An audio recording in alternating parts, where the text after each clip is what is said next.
এটা কি জানানো হয়েছে? জি স্যার, এটা তো আগে জানানো হয়েছিল। আচ্ছা, তাহলে আমি স্টার্ট করি, বাকিটা মনে আসবে। Okay sir.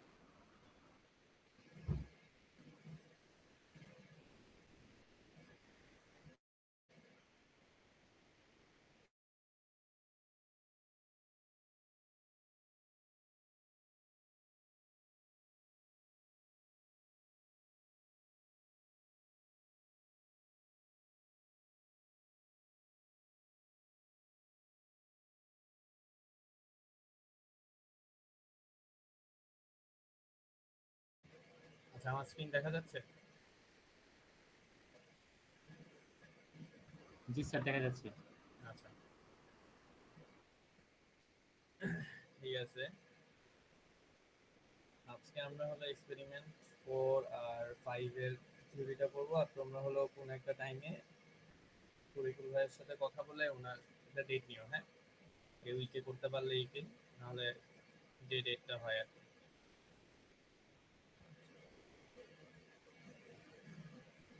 আচ্ছা দেখো, এক্সপেরিমেন্ট 4টা হলো তোমাদের determination of total dissolved solid on total solid, যেটাকে আমরা এক কথায় বলি হলো টিডিএস। শুনছো না যে পানির টিডিএস? তো নর্মালি একটা পানিতে কি থাকে? পানির মধ্যে ধরো যে ইম্পিউরিটিস গুলো আছে, কি কি ইম্পিউরিটিস আছে? একটা হলো তোমার সাসপেন্ডেড পার্টিকেলস থাকতে পারে, আরেকটা থাকতে পারে কি ডিজলভ পার্টিকেলস থাকতে পারে, আরেকটা কি বলছিলাম, কলোয়েডাল। তো এই কেস আমরা কি করব, আমরা ধরে নিব কলোয়েডালটা আসলে ডিজলভ, হ্যাঁ? তাহলে আমরা দুই ভাগে ভাগ করতেছি এটাকে, একটা হলো সাসপেন্ডেড আর একটা হলো ডিজলভ সলিড। তাহলে এই টোটাল সলিডের মধ্যে আসলে কি আছে? সাসপেন্ডেড সলিড আছে, আর কি আছে? টোটাল ডিজলভ সলিড আছে। এখন ধরো এখানে একটা পানি আছে, হ্যাঁ? এই পানিতে তুমি যদি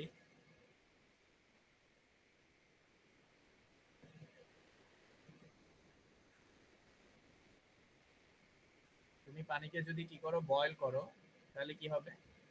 সলিড পার্টিকেল গুলো এখানে তলানিতে পড়ে যাবে, আর পানি কি হয়ে যাবে, বাষ্প হয়ে চলে যাবে না? কেউ একটু রেসপন্স করো। জি স্যার। তাহলে টোটাল সলিড বলতে বোঝাচ্ছে it refers to the matter that remains as residue আপন ইভাপোরেশন এন্ড ড্রাইং এট কত ডিগ্রি? 103 থেকে 105 ডিগ্রি সেলসিয়াস। নর্মালি 100 ডিগ্রি সেলসিয়াসে কি পানি বয়েল হয়ে যাওয়ার কথা, যেহেতু এখানে ইম্পিউরিটিস আছে তাই টেম্পারেচারটা একটু বেড়ে গেছে। এই টোটাল সলিডের মধ্যে কি আছে? সাসপেন্ডেড সলিড আছে, টোটাল ডিজলভ সলিড আছে। আচ্ছা, এই টোটাল সাসপেন্ডেড সলিড আর ডিজলভ সলিডের মধ্যে ডিফারেন্সিয়েট কেমনে করবা? তুমি যে ওয়াটার স্যাম্পলটা নিছো সেটাকে যদি একটা ফিল্টার পেপারে কি করো, পানিটাকে পাস করাও, তাহলে কি হবে? সাসপেন্ডেড সলিডটা উপরে জমা পড়ে যাবে না? ফিল্টারেড জি হয়ে যাবে। স্যার, ফিল্টারে জমা পড়ে যাবে। হ্যাঁ, তাহলে তখন তুমি পানিতে শুধু কি থাকবে? ডিজলভ সলিড থাকবে বা কলোয়েডাল সলিডস গুলো থাকবে, রাইট? আচ্ছা, তাহলে এই জিনিস যদি বুঝে থাকো তাহলে দেখো আমাদের যে পোর্টেবল ওয়াটার আছে সেখানে কিছু মোস্টলি সলিড কি থাকে? ডিজলভ ফর্মে থাকে। এটা কিভাবে থাকতে পারে? ইনঅর্গানিক সল্ট থাকে, কিছু অর্গানিক ম্যাটার থাকে, এবং ডিজলভ গ্যাসও থাকে। আর এই যে টোটাল ডিজলভ সলিড যেটা বা টিডিএস, সেটা আসলে আমাদের যে ওয়াসা যে পানিটা দেয় সেখানে 500 মিলিগ্রাম পার লিটারে নিয়ে আসে, আর আমাদের ড্রিঙ্কিং যে ওয়াটার থাকে সেখানে আমরা টিডিএস 100 200 ভালো রেঞ্জ আর কি, মানে 500 নিচে থাকলে আমরা সেটাকে ভালো রেঞ্জ বলি, আর 500 উপরে থাকলে মোটামুটি একটু লবণাক্ত হয়ে যায়। কিন্তু আমাদের আসলে যে গাইডলাইন দেওয়া আছে ECR 23-তে এবং ইভেন এখানেও তোমাদের যে ল্যাব ম্যানুয়ালে, সেখানে আমাদের গাইডলাইন কত? 1000 মিলিগ্রাম পার লিটার বলা আছে, স্যার ঠিক আসসালামু আছে? আলাইকুম। ওয়ালাইকুম আসসালাম। এখন জয়েন করছো? হুম। স্যার মাইক অন হচ্ছিল না, আগে জয়েন করছি। আচ্ছা, ঠিক আছে। তাহলে দেখো, কি বলতেছিলাম যে আমাদের টিডিএস কত হইতে হবে ড্রিঙ্কিং ওয়াটারে? স্যার 1000-এর নিচে। 1000-এর নিচে। আচ্ছা, এখন এক্সপেরিমেন্ট একদম ইজি। কিভাবে করবা?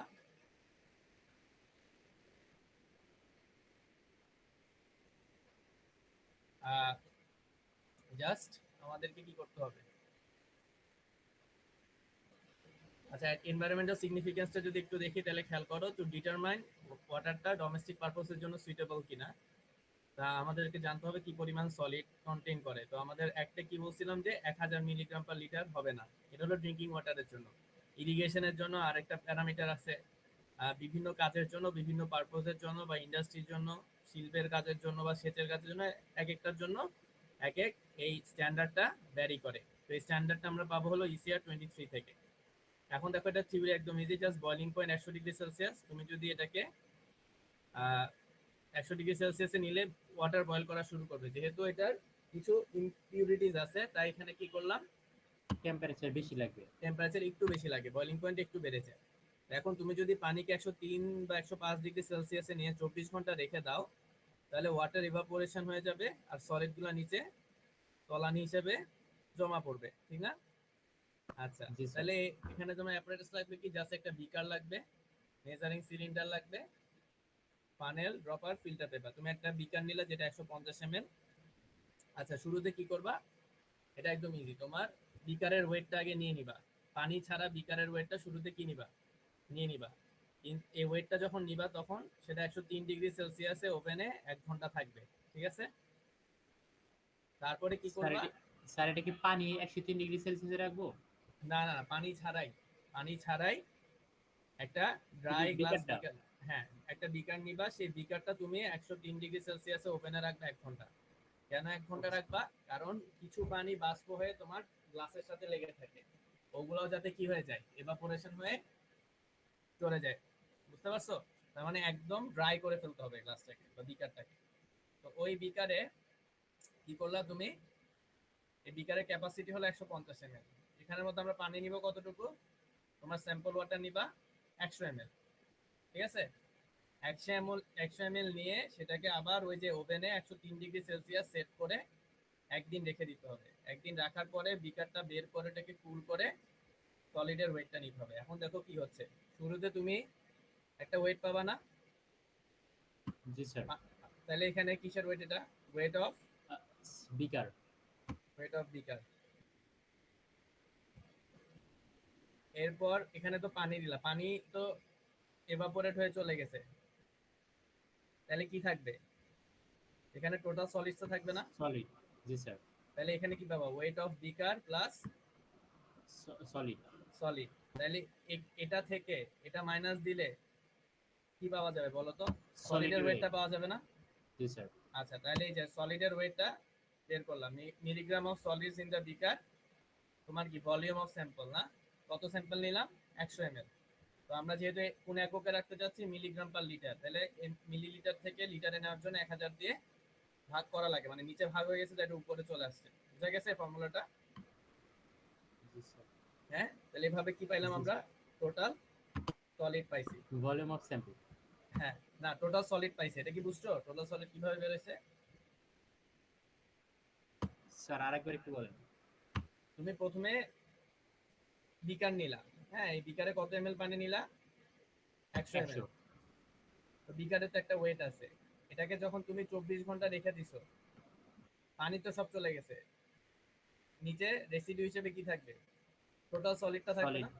জি স্যার। তাহলে এখন ধরো তুমি তো ওয়েট, বিকারের ওয়েটটা জানো, ধরো বিকারের ওয়েট হলো 150 গ্রাম সাপোজ, হ্যাঁ তাহলে ধরো 1500 মিলিগ্রাম করে নিলাম আর কি।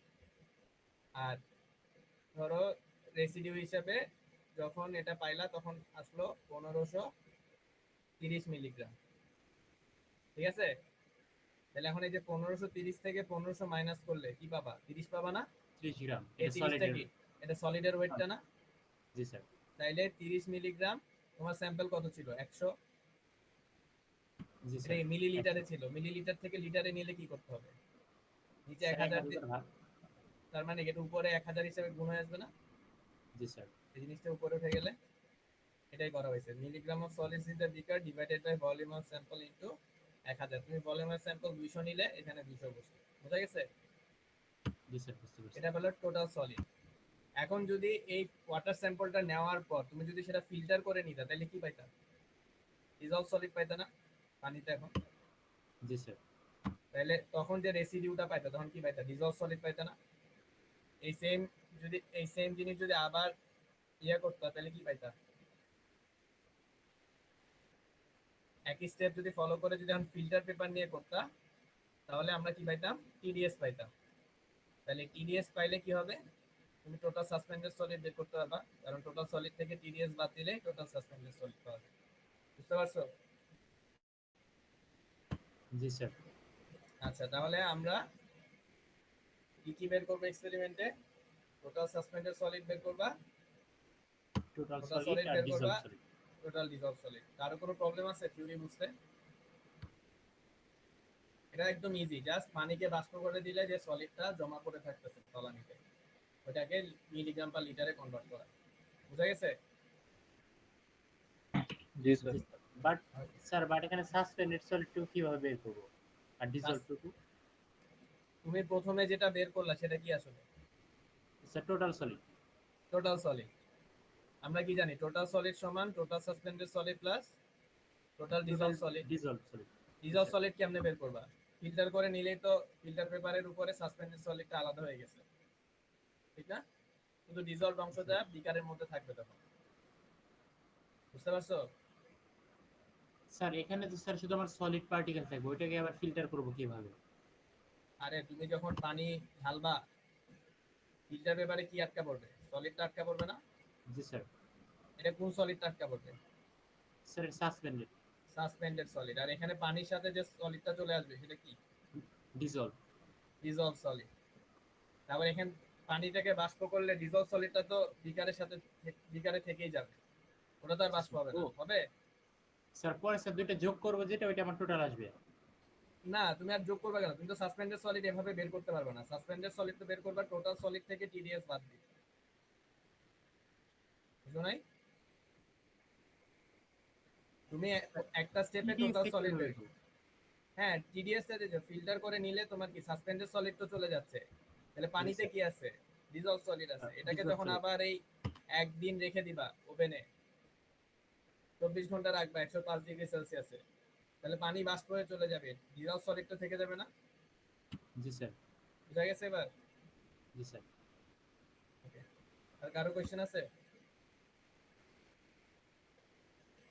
আচ্ছা, কারো কোয়েশ্চেন না থাকলে আমরা ইয়েতে যাচ্ছি, পরের লেকচারে যাচ্ছি। হ্যাঁ,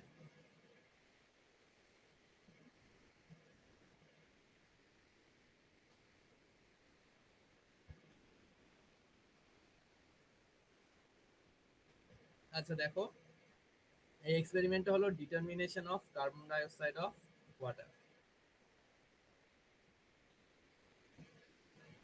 তাহলে তোমরা যে সারফেস ওয়াটার নিছো সেই সারফেস ওয়াটারে কিছু carbon die oxide gas dissolved অবস্থায় থাকতে পারে। এখন পানিতে যে কার্বন ডাই অক্সাইড থাকে সেটা বিভিন্ন পিএইচ রেঞ্জে বিভিন্ন ফর্মে থাকে। জেনারেলি পিএইচ রেঞ্জ 6.3 এর নিচে সেটা কিসে থাকে? ফ্রি কার্বন ডাই অক্সাইড বা কার্বনিক অ্যাসিড হিসেবে থাকে। 6.3 থেকে 8.3 পর্যন্ত সেটা থাকে বাইকার্বনেট হিসেবে, এবং 8.3 থেকে 10.3 এই রেঞ্জে থাকে কি হিসেবে? কার্বনেট হিসেবে। তাহলে তোমার পানিতে যে কার্বন ডাই অক্সাইডটা আছে সেটা তিনটা ফর্মে আছে। একটা হলো ফ্রি কার্বন ডাই অক্সাইড, আরেকটা কি বাইকার্বনেট, আরেকটা কি কার্বনেট আয়ন। ঠিক আছে? তাহলে এই যে জি স্যার। কার্বন ডাই অক্সাইড পানিতে তোমার আছে, তুমি যদি গ্রাউন্ড ওয়াটার নাও আর যদি সাসপেন্ডেড ওয়াটার সারফেস ওয়াটার নাও, তাহলে কোনটাতে কার্বন ডাই অক্সাইড বেশি পাবা? Sir ground surface.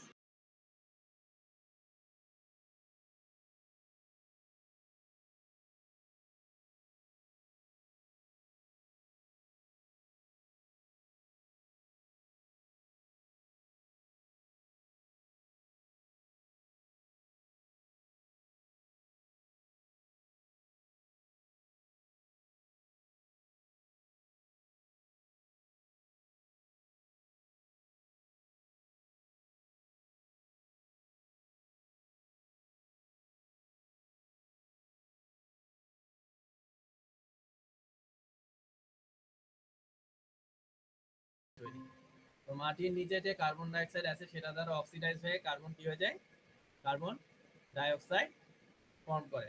বুঝতে পারছো? এই জন্য বলা আছে যে presence of free carbon dioxide in water is caused by the decay of organic matter, dissolution of carbon dioxide from underground sources and the dissolution from the atmosphere। আচ্ছা, atmosphere থেকে আসলে খুবই কম আসে, যেটা বললাম সারফেস ওয়াটারে তো তোমার ভলাটাইল হয়ে চলেই যাবে। হ্যাঁ, এরপরও কিছু সারফেস ওয়াটারে তোমার কার্বন ডাইঅক্সাইড আসতে পারে। কখন? যখন মনে করো তোমার একটা পাওয়ার প্ল্যান্ট আছে বা একটা সিওয়েজ ট্রিটমেন্ট প্ল্যান্ট আছে, তো ওখানে যে ফ্লু গ্যাসগুলো বের হয়, ওই ফ্লু গ্যাসে প্রচুর পরিমাণে কি থাকে, কার্বন ডাইঅক্সাইড থাকে। ওই কার্বন ডাইঅক্সাইডটা সারফেস ওয়াটারের কন্ট্যাক্টে এসে তোমার কি হইতে পারে, কার্বন ডাইঅক্সাইড গ্যাস সারফেস ওয়াটারে থাকতে পারে। তো তোমরা কালেক্ট করছো কি আসলে সারফেস ওয়াটার, ঠিক না? সারফেস ওয়াটারে জেনারেলি 10 ppm, 1 ppm সমান 1 মিলিগ্রাম পার লিটার, মনে রাখো, ঠিক আছে? 1 ppm সমান 1 মিলিগ্রাম পার লিটার। তাহলে সারফেস ওয়াটারে জেনারেলি 10 মিলিগ্রাম পার লিটারের থেকে কম ফ্রি কার্বন ডাইঅক্সাইড থাকে। এখানে আবারও বলতেছি, আমরা এই এক্সপেরিমেন্টে শুধু ফ্রি কার্বন ডাইঅক্সাইডটা বের করব। তাহলে এই যে বায়োকার্বনেট, কার্বনেট, এই ফর্ম যে কার্বন ডাইঅক্সাইডটা আছে সেটা আমরা বের করব পরের টেস্টে, অ্যালকালিনিটিতে। ঠিক আছে? এটা কিসে বের করব? অ্যালকালিনিটিতে। আচ্ছা, তাহলে যেটা বললাম যে সারফেস ওয়াটারে তোমার carbon dioxide, free carbon dioxide less than 10 ppm হয়, আর কিছু গ্রাউন্ড ওয়াটারে কার্বন ডাইঅক্সাইড কত 50 ppm এর থেকে বেশি পাওয়া যায়, মানে এটা বেশি আর কি, 50 থেকে বেশি। আর নর্মাল রেঞ্জে হয়তো দেখা যাবে 20, 30, 40 এরকম থাকে। এখন এই যে কার্বন ডাইঅক্সাইড, ফ্রি কার্বন ডাইঅক্সাইডে আসলে কোনো ইয়া নাই, আমাদের কোনো স্ট্যান্ডার্ড নাই। ড্রিঙ্কিং ওয়াটারের জন্য এর কোনো স্ট্যান্ডার্ড নাই, ঠিক আছে? যেমন আমাদের কোক, আমরা যে সফট ড্রিঙ্কস গুলো খাই সেখানে কিন্তু প্রচুর পরিমাণে কি কার্বন ডাইঅক্সাইড সলিউবল থাকে, ঠিক না? তো এটা আসলে তেমন ক্ষতি করে না। ক্ষতি করে কোথায়? যদি অতিরিক্ত কার্বন ডাইঅক্সাইড থাকে তাহলে পানি কি হয়ে যাবে বলো তো? পিএইচ কি হবে? কমে যাবে না? স্যার পিএইচ বেড়ে যাওয়া। এই, কি বলবো, পিএইচ কমে যাওয়ার Sorry, কথা। কার্বন ডাইঅক্সাইড পানির সাথে বিক্রিয়া করে কি করবে? Carbonic acid. কি করবে? Carbonic acid.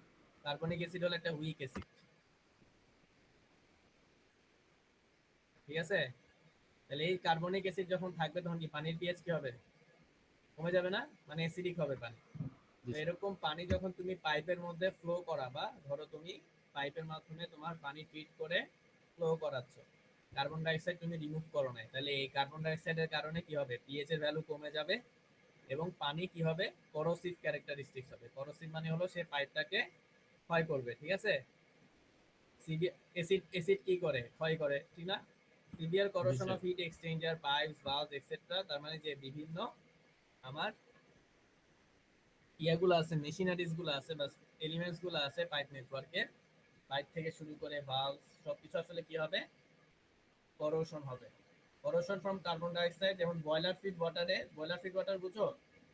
বয়লার সিস্টেম মানে হলো যে পানিটা হলো তোমার মেশিনারিজকে ঠান্ডা করতে কুলিং এর কাজে ব্যবহার করা হয়।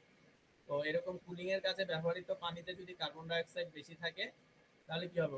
ওখানে যে বয়লার ফিড যে সিস্টেম আছে সেই সিস্টেমে করোসিভ গ্যাস হয়ে কার্বনেট এবং বায়োকার্বনেটের পরিমাণ বেড়ে যেতে পারে, মানে অ্যালকালিনিটি বেড়ে যেতে পারে। অলদো বাংলাদেশের আমাদের যে, হ্যাঁ, স্যার বয়লার ফিডটা বুঝি নাই। বয়লার ফিড হলো তোমার বিভিন্ন যে ইন্ডাস্ট্রি আছে সেই ইন্ডাস্ট্রিতে বিভিন্ন বড় বড় মেশিন অপারেট হয় না, বুঝছো? জি স্যার। তো এই মেশিনারিজ গুলাকে ঠান্ডা করার জন্য কি করা হয়? ওয়াটার পাস করা হয়। ওয়াটার কি করে?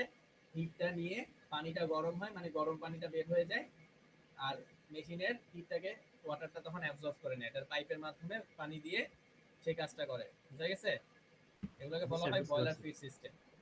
এই বয়লার ফিড সিস্টেমে যদি কার্বন ডাইঅক্সাইড থাকে তাহলে যে পাইপের মাধ্যমে পানিটা আসবে বা যে মেশিনে যাবে সেই মেশিনটাকে কি করবে? করোড করবে। করশন হবে। হ্যাঁ, করোশন হবে। তার মানে আমাদের কার্বন ডাইঅক্সাইডের একটাই সিগনিফিকেন্স কি, সেটা হলো এটা অনেক বেশি করোসিভ, পাইপের ক্ষতি করে বা মেশিনারিজে এর ক্ষতি করে, করোশন হয়। আচ্ছা, তো স্যার দেখো, তাহলে স্যার ড্রিঙ্কিং ওয়াটারের ক্ষেত্রে স্ট্যান্ডার্ড রেট কি লিখবো স্যার? স্ট্যান্ডার্ডটা? ড্রিঙ্কিং এর জন্য যে লেখাই আছে, দেখো বাংলাদেশের এনভায়রনমেন্টে কোনো ড্রিঙ্কিং ওয়াটারের এর জন্য কোনো লিমিট সেট করা নাই। হ্যাঁ, but carbon dioxide limits for carbon dioxide has been prescribed from many industrial uses. তোমাদেরকে যে পিসিআর 23 এর ইয়েটা দেওয়া হয়েছে, পিডিএফটা ইন্টারনেট থেকে ডাউনলোড করে নিতে পারবা। ওখানে ইন্ডাস্ট্রিয়াল ইউজের জন্য কার্বন ডাইঅক্সাইড কোনটা কত থাকবে ওটা তোমরা ডিসকাশনে লিখতে পারবা। অথবা যদি দেখো যে তোমার কার্বন ডাইঅক্সাইড 30-40 বা অ্যাপ্রিসিয়েবল অ্যামাউন্ট অফ থাকে, তাহলে ওই সারফেস ওয়াটারটা পাইপের মাধ্যমে গেলে সেটা কি পরিমাণ ক্ষতি করতে পারে তার একটা রাফ আইডিয়া দিবা। হ্যাঁ, এটা ওকে স্যার। যদিও কোনো লিমিট নাই, বাট ওই যে ইন্ডাস্ট্রিয়াল ইউজে তুমি লিমিট পেতে পারো। আর যদি ওটা, যেহেতু আমরা ড্রিঙ্কিং ওয়াটারের জন্য এগুলো টেস্ট করতেছি, তুমি এখানে ডিসকাশনে লিখবা হলো যে পাইপে এটা করোশন করবে কি করবে না। হ্যাঁ, এটা একটু ইন্টারনেটে ঘেটে পেয়ে যাবা। বুঝা গেছে? কত হইলে জি স্যার। করোশন করবে, কত হইলে করোশন করবে না।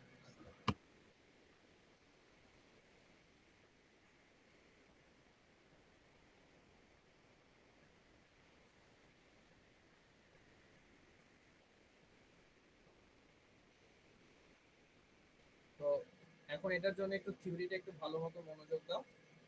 এখান থেকে প্রচুর ম্যাথ আসবে এবং কোয়েশ্চেনও আসবে নিটে।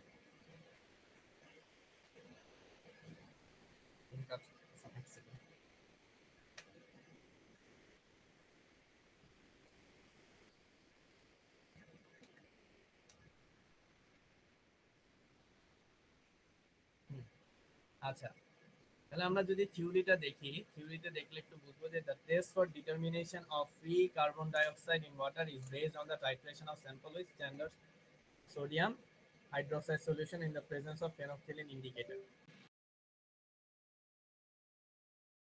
কার্বন ডাইঅক্সাইড থাকে, তাহলে পানিটা কি হবে বলো তো? অ্যাসিডিক হবে না? জি স্যার।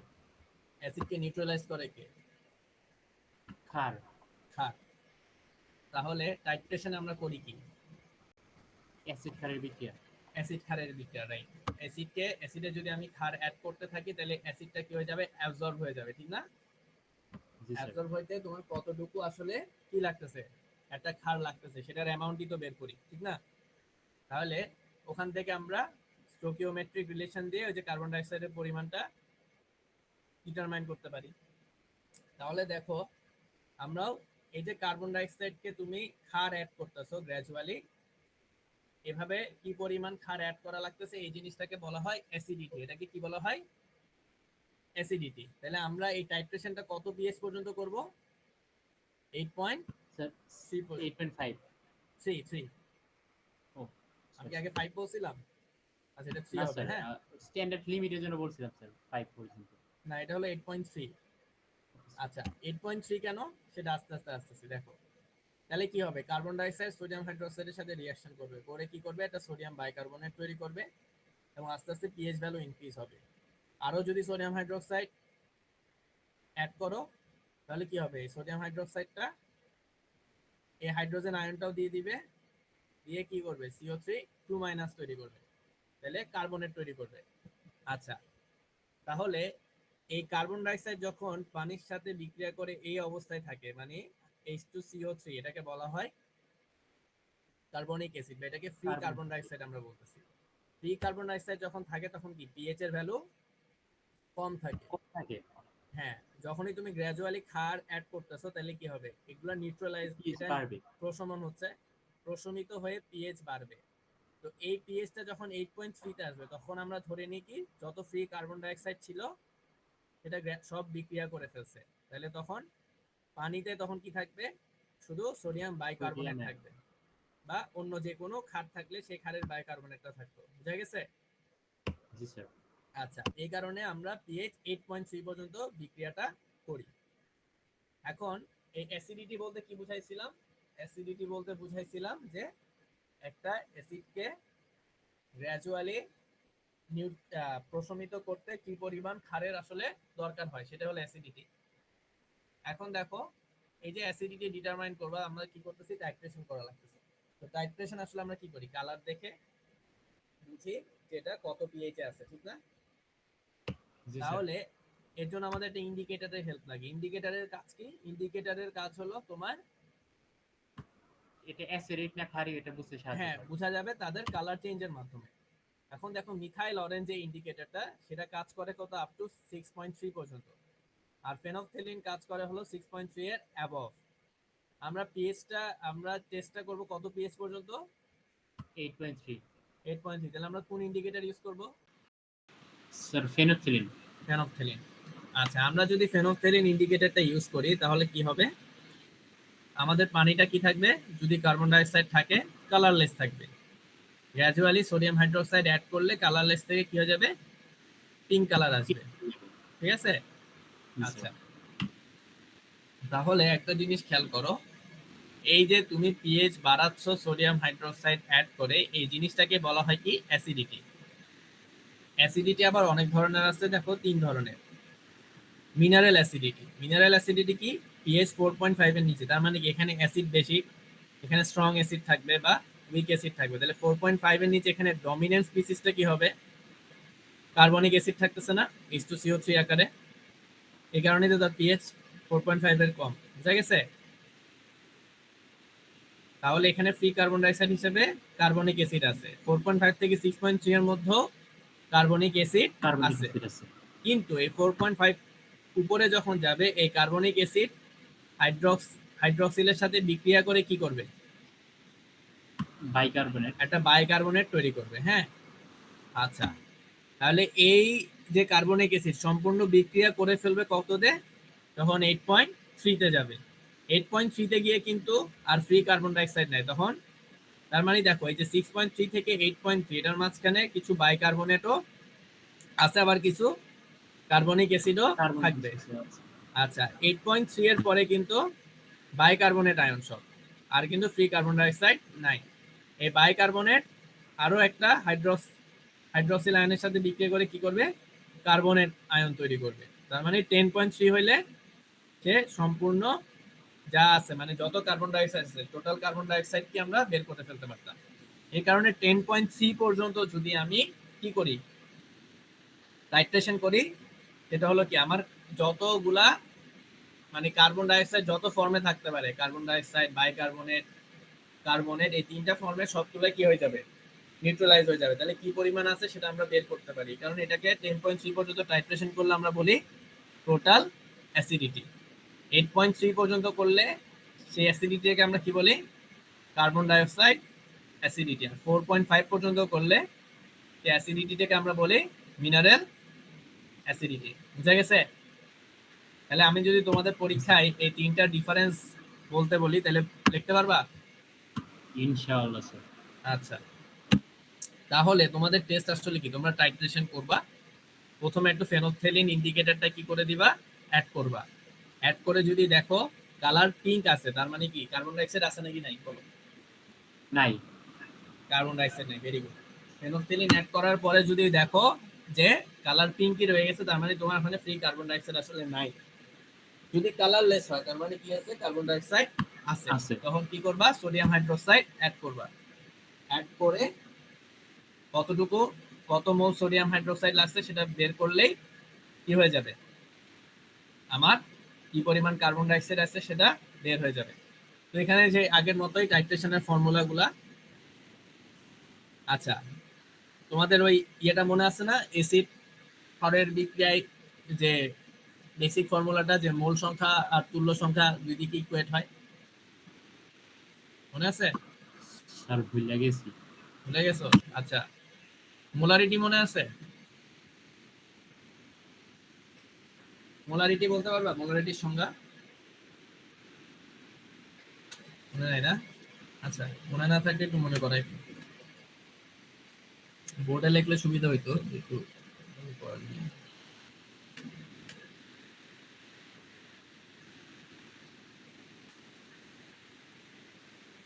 দেখো, মোলারিটি মানে কি?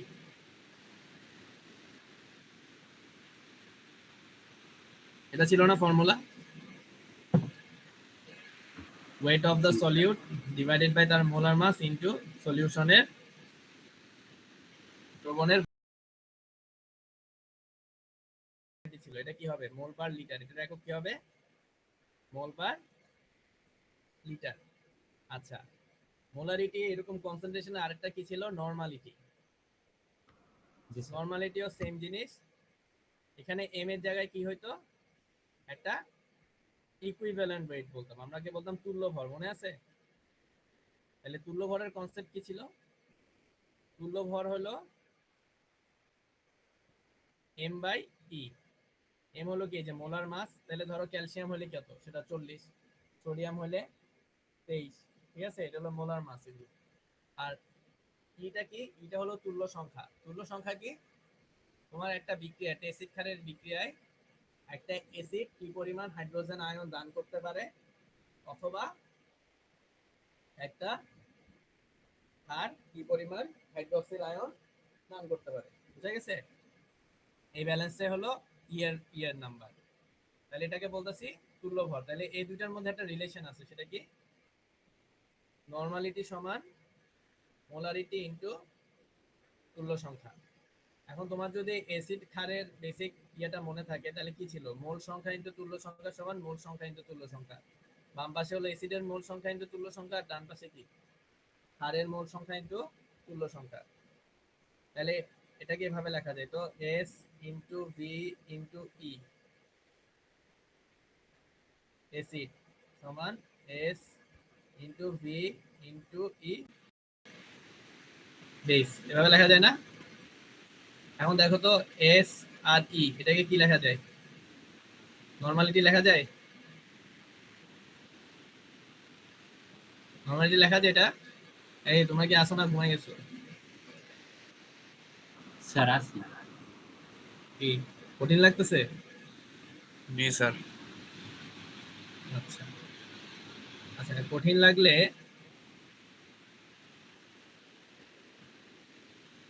সোজা ক্লাস, নেক্সট ক্লাসে একটু ভালো মতো যেদিন ইয়ে হবে এটাতে দেখাবো।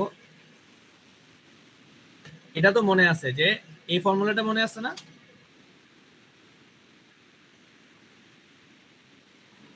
জি স্যার। স্যার কোনটা? এই যে এস ইনটু বি। জি স্যার, এটা মনে আছে। আচ্ছা, এটা মনে থাকলেই হবে। এই ফর্মুলা থেকেই তোমাদের ল্যাবে যে ফর্মুলাটা আছে সেটা আসছে। আগে তোমরা এক্সপেরিমেন্ট কি করবা সেটা বলি, তারপর ক্যালকুলেশন আমি তোমাদেরকে বুঝাচ্ছি। দেখো, এক্সপেরিমেন্ট তোমরা করবা ডিজিটাল মেথডে। যদি ডিজিটাল মেথড না থাকে তাহলে কেমিস্ট্রি ল্যাবে যেভাবে টাইট্রেশন করছো সেভাবে করবা। তোমাদের ল্যাবে বলা আছে এখানে কিন্তু 0.1 নরমালিটি দেওয়া আছে, ঠিক আছে? তোমরা করবা কত দিয়ে, 0.02। এটা একটু লিখে নাও, করবা কত দিয়ে, 0.02 নরমালিটি বা n/44, ঠিক আছে? এটা কেন করতে হবে সেটা বলি। আচ্ছা দেখো, তোমরা 100 ml স্যাম্পল নিবে, এটা কি তোমাদের ওয়াটারের স্যাম্পলটা, সেটা বিকারে নিলা, বিকারে নিয়ে 10 ড্রপ ফেনোক্সিলিন ইন্ডিকেটর অ্যাড করলা। দেওয়ার পরে সেটা আসলে কি থাকবে, একটু কালারলেস হয়ে যাবে, যেহেতু কার্বন ডাইঅক্সাইড যদি থাকে। আর যদি সাথে সাথেই পিঙ্ক হয়ে যায় তাহলে কি হবে, তার মানে কার্বন তাহলে ডাইঅক্সাইড কার্বন ডাইঅক্সাইড নেই। নাই, তাহলে জিরো। ঠিক আছে, স্যার অনেকে পিঙ্ক হয়ে গেলে তো স্যার, স্যার পিঙ্ক হয়ে গেলে তো আমার টাইট্রেশন করার দরকার নেই। না, পিঙ্ক হয়ে গেলে টাইট্রেশন করার দরকার নাই, তখন ছিল, তখন ফ্রি কার্বন ডাইঅক্সাইড নাই। ঠিক আছে, যদি পিঙ্ক থেকে যদি কালারলেসই থাকে তাহলে কি করবা, তোমার ইনিশিয়াল রিডিং যেটা ডিজিটাল টাইট্রেটারে সেটা কত সেট করবা, 0 সেট করে তুমি এই যে সোডিয়াম হাইড্রোক্সাইড অ্যাড করবা ডিজিটাল টাইট্রেটারে তোমার স্যাম্পল ওয়াটারে। এই সোডিয়াম হাইড্রোক্সাইডের কনসেন্ট্রেশন তোমার জানা আছে কত, 0.02 নরমাল। তারপরে টাইট্রেট করার পরে যখন দেখবা slightly permanent pink colour appears, তার মানে কি পিএইচ 8.3 তে চলে আসছে, ঠিক না? তখন তুমি তোমার ডিজিটাল মিটারে দেখবা যে কত রিডিং আসছে। ধরো কত আসছে, ধরো সাপোজ লাগলো তোমার 2 মিলিলিটার লাগলো সাপোজ, হ্যাঁ? তাহলে এই 2 মিলিলিটারের সাথে তোমার কি করতে হবে, মাল্টিপ্লাইং ফ্যাক্টরের সাথে গুণ দিতে হবে। স্যার হুম, বলো। স্যার যদি আমার পিএইচ 8.5 আপ থাকে তাহলে তো আমার ফ্রি কার্বন ডাইঅক্সাইড আর নেই এখানে, তাই না? যদি পিএইচ 8.5 এর উপরে আপ থাকে, থাকে, হ্যাঁ, তাহলে কি স্যার ফ্রি কার্বন ডাইঅক্সাইড আছে এখানে? থাকার কথা না। স্যার তাহলে তো স্যার আমাদের প্রথম যে এক্সপেরিমেন্ট ছিল ওইটা তো আমাদের হ্যাঁ, পিএসসি তোমার তো টেস্ট পারফর্ম করে তাও শিওর হইতে হবে ওকে স্যার না, ওটা থেকে তো তুমি ইনডাইরেক্ট মেজারমেন্ট পাইছো, বুঝতে পারছো? জি স্যার বুঝতে পারছি হ্যাঁ, তোমার যদি কার্বন ডাইঅক্সাইড না থাকে তাহলে ওই যে ফেনফথেলিন দিলে তোমার আসলে পিঙ্ক হবে, বুঝা গেছে? তাহলে তখন তুমি জিরো ডিরেক্ট লিখে দিতে পারবা, এটা সমস্যা না। এখন দেখো এটার আসলে carbon dioxide present in milligram per litre, এটা সমান কি multiplying factor into millilitre of 0.1 normal NaOH added. এটা পাইলা কোথা থেকে? যে টাইট্রেশন থেকে যে ভ্যালুটা পাইলা, এটা হলো সেই ভ্যালুটা। আচ্ছা, এখন মাল্টিপ্লাইং ফ্যাক্টরটা কি? মাল্টিপ্লাইং ফ্যাক্টর হলো সোডিয়াম হাইড্রোক্সাইডের নরমালিটি, সেটা এখানে কত? 0.2। এই যে equivalent weight of carbon dioxide সেটা কত হবে বলো তো? ইকুইভ্যালেন্ট ওয়েট সমান কি বলছিলাম? m/e বলছিলাম না? কার্বন ডাইঅক্সাইডের জন্য m কত? 44। ই 44 কত? ই কত হবে এখানে বলো তো? এখানে আসলে রিঅ্যাকশনটা হচ্ছে কি?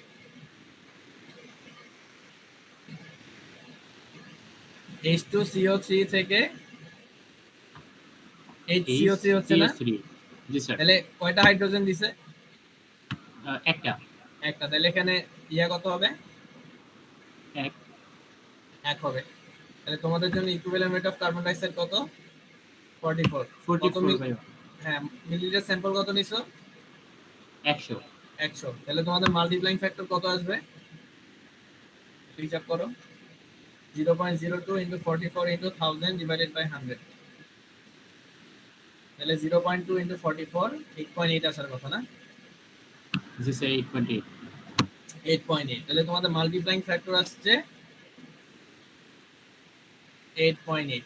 তারপরে যে রিডিংটা পাইলা তার সাথে তাহলে 2 দিয়ে গুণ হবে, কত হলো?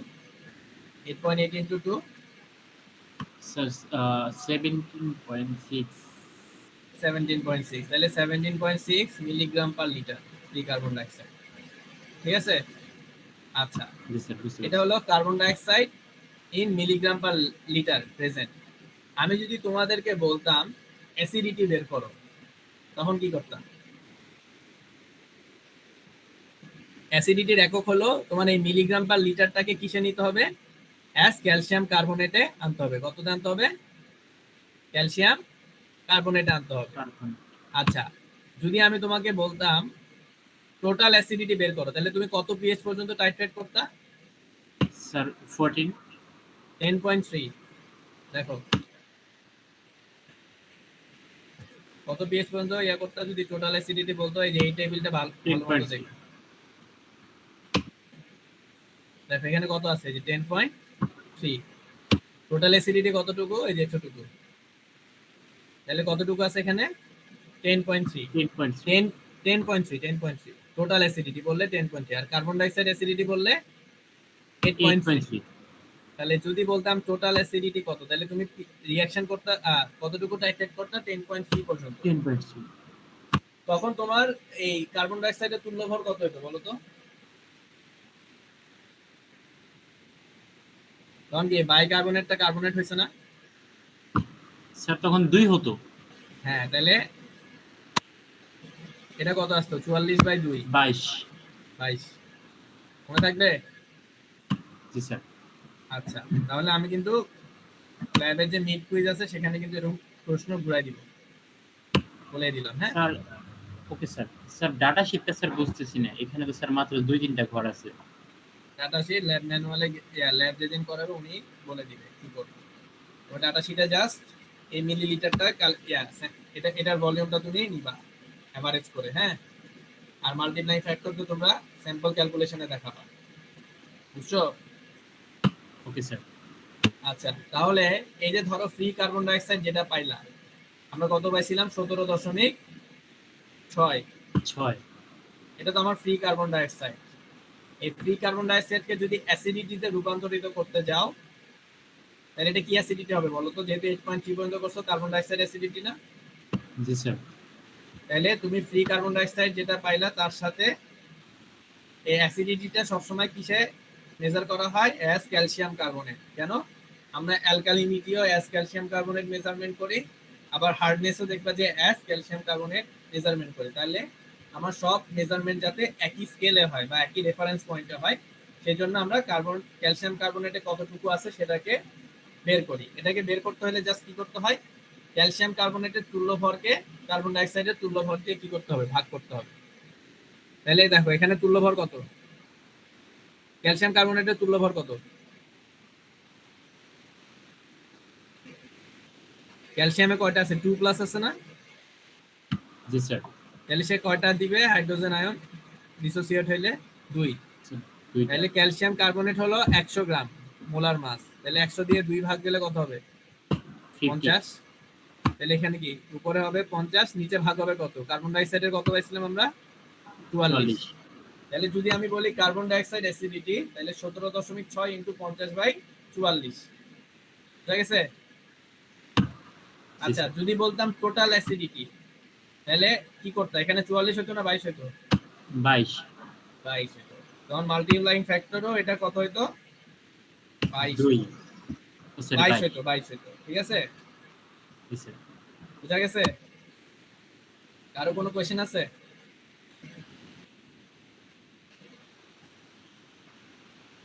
হ্যাঁ, না স্যার। আচ্ছা, তাহলে তোমরা এক্সপেরিমেন্টটা করে নেক্সট উইকে ল্যাব রিপোর্টটা জমা দিবা। এই উইকেটটা কি হয়েছে? জি স্যার। এই উইকেটটা তাহলে কালকে আমার ডেস্কে রেখে দিই। Okay sir. আসসালামু আলাইকুম স্যার।